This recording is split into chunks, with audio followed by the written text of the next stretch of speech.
જય શ્રી કૃષ્ણ. સ્વાગત છે તમારું છાયાની વાનગીઓમાં. આજે હું તમારા માટે લઈને આવી છું બ્રેકફાસ્ટ માટે ટેસ્ટી હેલ્ધી એવા મેથી, બાજરી અને જુવારના થેપલાની રેસીપી. તો ચાલો બનાવીએ.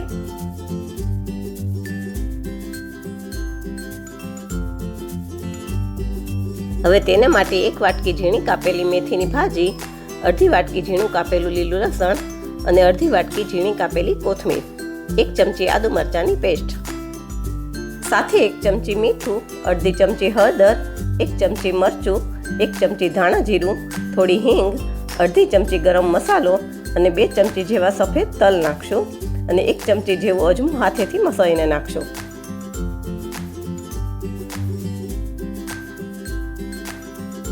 હવે એમાં 3 ચમચી જેવું મોળું દહીં નાખશું અને બધા મસાલા સાથે પહેલા સરખી રીતે મિક્સ કરી દઈશું.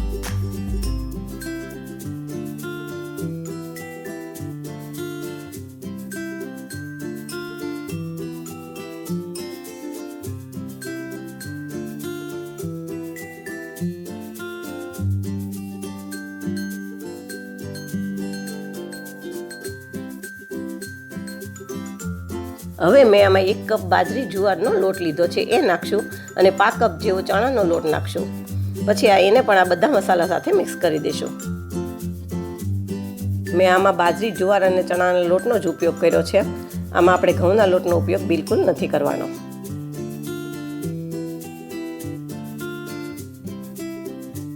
હવે બધું બરાબર મિક્સ થઈ જાય પછી એમાં આપણે જરૂર મુજબનું પાણી લઈ અને મીડિયમ થીક એવો લોટ બાંધી લેશું. એકદમ ઢીલો લોટ નથી બાંધવાનો.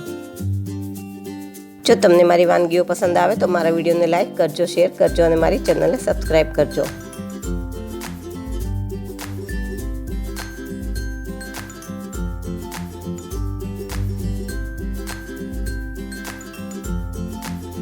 હવે લોટ બંધાઈ ગયો છે તો ઉપરથી થોડું તેલ નાખી અને લોટને ફરી થોડી વાર મસાઈ લેશું.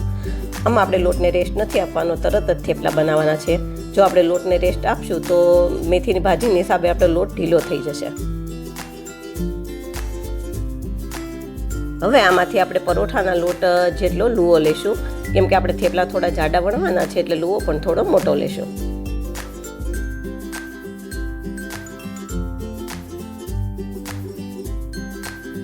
હવે લુવાને ચારે બાજુ લોટ લગાવી અને પરોઠો વણી લેશું.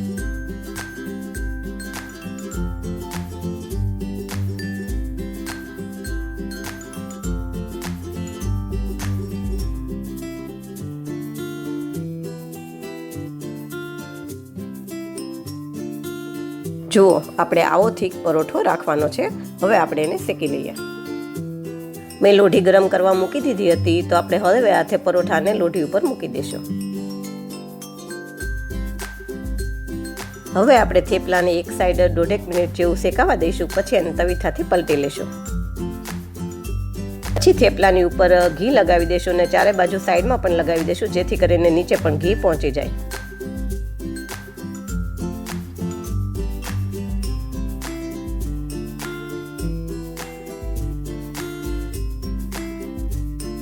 હવે થોડી વાર પછી આપણે થેપલાને ફરી પલટાવી લેશું.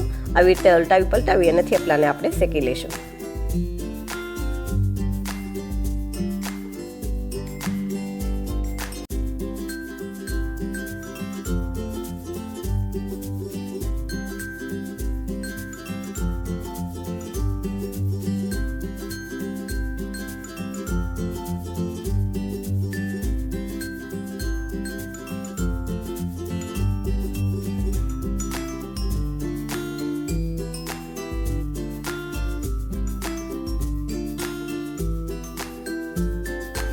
હવે આપણું થેપલું બરાબર શેકાઈ ગયું છે તો એને એક ડીશમાં કાઢી લેશું અને આવી રીતે બીજા થેપલા પણ તૈયાર કરી લેશું.